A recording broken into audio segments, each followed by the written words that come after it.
White ഹൌസിന്റെ നയമാറ്റത്തിൽ നേരിട്ട് അതൃപ്തി അറിയിച്ച ലോകത്തിലെ ഏറ്റവും മികച്ച വിദ്യാഭ്യാസ സ്ഥാപനങ്ങളിലൊന്നായ ഹാർവാർഡ് യൂണിവേഴ്സിറ്റി അംഗീകരിക്കാത്ത പക്ഷം വലിയ ഭവിഷ്യത്ത് നേരിടേണ്ടി വരുമെന്ന ട്രംപിന്റെ ഭീഷണിയും. US പ്രസിഡന്റ് ഡൊണാൾഡ് ട്രംപും ഹാർവാർഡ് സർവകലാശാലയും തമ്മിലെ ഏറ്റുമുട്ടൽ ചർച്ചയാകുന്നു.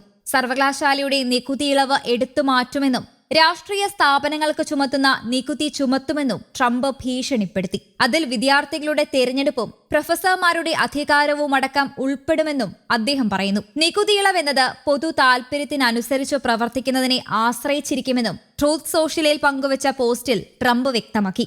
സർവകലാശാലയിലെ ജൂതവിരോധം അവസാനിപ്പിക്കാനായി നടപടികൾ സ്വീകരിക്കണമെന്ന് ട്രംപ് നേരത്തെ ആവശ്യപ്പെട്ടിരുന്നു. നിർദ്ദേശം അനുസരിക്കാതെ വന്നതോടെ സർവകലാശാലയ്ക്ക് വർഷം തോറും അനുവദിക്കാറുള്ള $2.2 ബില്യൺ സഹായം തടഞ്ഞുവെച്ചതായും US ഭരണകൂടം അറിയിച്ചിരുന്നു. ധനസഹായത്തിന് പുറമെ $60 ദശലക്ഷം സർക്കാർ കരാറുകൾ കൂടി ട്രംപ് ഭരണകൂടം മരവിപ്പിച്ചിട്ടുണ്ടായിരുന്നു. ഇതിനു പിന്നാലെയാണ് ഇപ്പോഴത്തെ ഭീഷണി. നേരത്തെ ട്രംപ് ഭരണകൂടം മുന്നോട്ട് വെച്ച നിർദ്ദേശങ്ങൾ സർവകലാശാല പ്രസിഡന്റ് അലൻ ഗാർബർ തള്ളിയിരുന്നു. സർവകലാശാല അതിന്റെ സ്വാതന്ത്ര്യമോ ഭരണഘടനാപരമായ അവകാശങ്ങളോ ഉപേക്ഷിക്കാൻ തയ്യാറാകില്ലെന്നും അലൻ ഗാർബർ വിദ്യാർത്ഥികൾക്കും അധ്യാപകർക്കും അയച്ച കത്തിൽ വ്യക്തമാക്കി.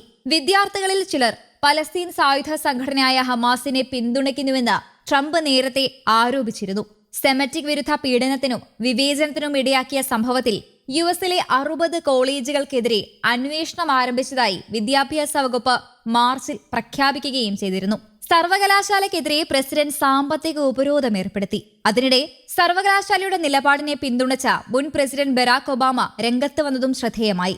ട്രംപ് ഭരണകൂടത്തിന്റെ നിയമവിരുദ്ധവും അനാവശ്യവുമായ ആവശ്യങ്ങൾക്ക് വഴങ്ങാതിരുന്നതിലൂടെ സർവകലാശാല മറ്റ് ഉന്നത വിദ്യാഭ്യാസ സ്ഥാപനങ്ങൾക്ക് മാതൃക സൃഷ്ടിച്ചുവെന്ന് ഒബാമ പറഞ്ഞു. ഫെഡറൽ സർക്കാരുമായി സാമ്പത്തിക ബന്ധം നിലനിർത്തുന്നതിന് നിരവധി പരിഷ്കാരങ്ങൾ അവതരിപ്പിക്കാൻ ട്രംപ് ഭരണകൂടം ഹാർവാർഡ് സർവകലാശാലയോട് ആവശ്യപ്പെട്ടിരുന്നു. ഭരണ നേതൃത്വ പരിഷ്കാരങ്ങൾ വംശം, നിറം, മതം അല്ലെങ്കിൽ ദേശീയോത്ഭവം എന്നിവയെ അടിസ്ഥാനമാക്കിയുള്ള എല്ലാ മുൻഗണനകളും നിർത്തലാക്കിക്കൊണ്ട് മെറിറ്റ് അടിസ്ഥാനമാക്കിയുള്ള നിയമവും പ്രവേശനവും, അമേരിക്കൻ മൂല്യങ്ങളോട് ശത്രുതയുള്ള വിദ്യാർത്ഥികളെ പ്രവേശിപ്പിക്കുന്നത് തടയുന്നതിനുള്ള രാജ്യാന്തര പ്രവേശന പരിഷ്കരണം, എല്ലാ വൈവിധ്യം, തുല്യത ഉൾപ്പെടുത്തൽ പ്രോഗ്രാമുകളും നയങ്ങളും നിർത്തലാക്കാൻ എന്നിവ നിർദ്ദിഷ്ട മാറ്റങ്ങളിൽ ഉൾപ്പെടുന്നവയാണ്. സർവകലാശാലയാകട്ടെ ഇതെല്ലാം നിരസിച്ചു. സർവകലാശാലയുടെ സ്വാതന്ത്ര്യം ഉപേക്ഷിക്കുകയോ ഭരണഘടനാ അവകാശങ്ങൾ ഉപേക്ഷിക്കുകയോ ചെയ്യില്ലെന്ന് അധികൃതർ വ്യക്തമാക്കുന്നു. ഫെഡറൽ സർക്കാർ ഹാർവാർഡ് സമൂഹത്തെ അതിന്റെ ആവശ്യങ്ങളിലൂടെ നിയന്ത്രിക്കാൻ ശ്രമിക്കുകയാണെന്ന് കത്തിലൂടെ സർവകലാശാല ആരോപിക്കുകയും ചെയ്തു. നമ്മുടെ വിദ്യാർത്ഥി സംഘടന, ഫാക്കൽറ്റി, സ്റ്റാഫ് എന്നിവ ഓഡിറ്റ് ചെയ്യുന്നതിനും അവരുടെ പ്രത്യയശാസ്ത്രപരമായ വീക്ഷണങ്ങൾ കാരണം ലക്ഷ്യമിടുന്ന ചില വിദ്യാർത്ഥികൾ, ഫാക്കൽറ്റി, അഡ്മിനിസ്ട്രേറ്റർമാർ എന്നിവരുടെ അധികാരം കുറയ്ക്കുന്നതിനും ആവശ്യകതകൾ അവയിൽ ഉൾപ്പെടുന്നു. അവരുടെ നിർദ്ദിഷ്ട കരാർ അംഗീകരിക്കില്ലെന്ന് ഭരണകൂടത്തെ അറിയിച്ചിട്ടുണ്ടെന്നും കത്തിൽ പറയുന്നു. ഫെഡറൽ ഗവൺമെന്റ് ഉന്നയിച്ച ആവശ്യങ്ങൾ ഹാർവാർഡിന്റെ ആദ്യ ഭേദഗതി അവകാശങ്ങളെ ലംഘിക്കുന്നുവെന്നും ആരോപണമുണ്ട്. സർവകലാശാലയുടെ ഈ ലംഘനത്തിന് മറുപടിയായി ട്രംപിന്റെ ഭരണകൂടം ഹാർവാർഡിനുള്ള ധനസഹായം മരവിപ്പിക്കുകയായിരുന്നു. News desk, Kerala Kaumudi.